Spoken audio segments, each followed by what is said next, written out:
Hi, I'm Lisa Haley, the head coach of the Ryerson women's hockey team and a former member of the coaching staff at the Sochi Olympics where our women's hockey team captured the gold medal. And today I wanted to talk to you about social media within your sports teams and how to handle that in a productive way. Social media is definitely here to stay. We certainly can't avoid it. It's a big part of our players' lives, and to be honest, to try to remove it completely would probably be a bigger distraction than having social media involved with your team as it is. I think what's important is how to use social media in an effective way and help teach our players how to do that as well. And today I'd like to just discuss a few tips on how to do that. I think the most important thing to start off with is educating our players as to how powerful social media can be, both in a positive way and a negative way.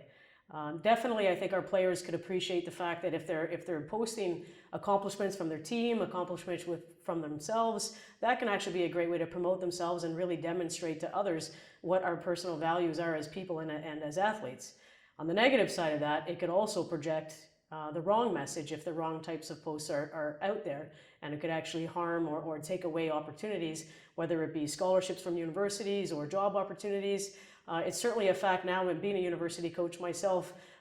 lots of university sports teams and club teams have their own social media policies, and future employers and future coaches of your athletes are perusing their social media sites to learn more about them as players while they're going through that recruitment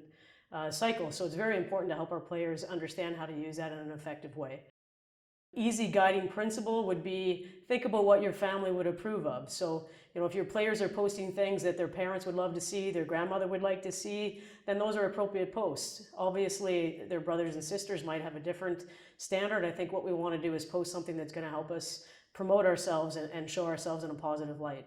Because posting something negative can be like putting fuel on the fire, and we certainly don't want to do that. I think there's plenty of demonstrations out there of a tweet going south and having really negative impacts. I think it's important to make sure that you take the time to develop your own team policies and really consider the age group of your team and what might work most effectively with them.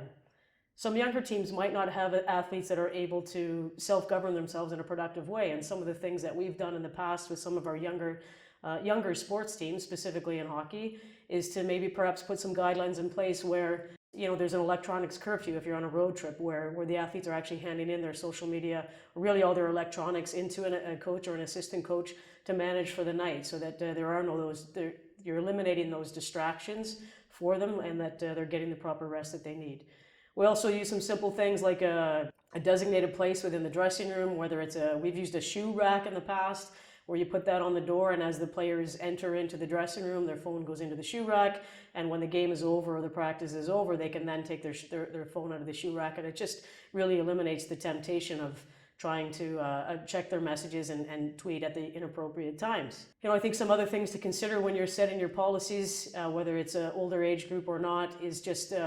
what to tweet, and I've talked a little bit about that already, making sure that the tweets are highlighting things that are going to show you in a positive light. When to tweet, so are there policies around how many minutes before a practice or a game that athletes should be on their social media accounts, and also from where, is the dressing room off limits, is the hotel room off limits, different things like that, making sure that there's clear-cut expectations and also consequences to that. And I think with the older groups, I would recommend letting them have a voice in developing those policies.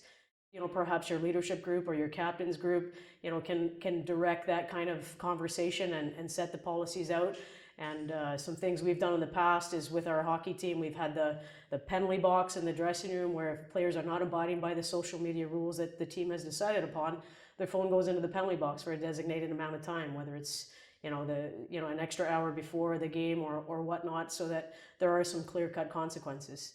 I think at the end of the day, one of the most important things that you can do is show your team that you are educated and you can speak their language when it comes to social media.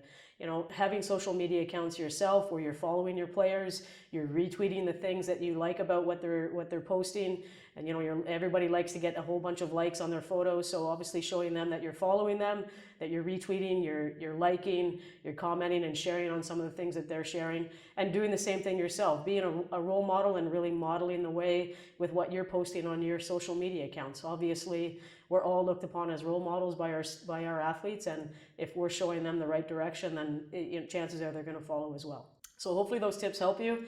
Good luck the rest of the way, and thanks very much.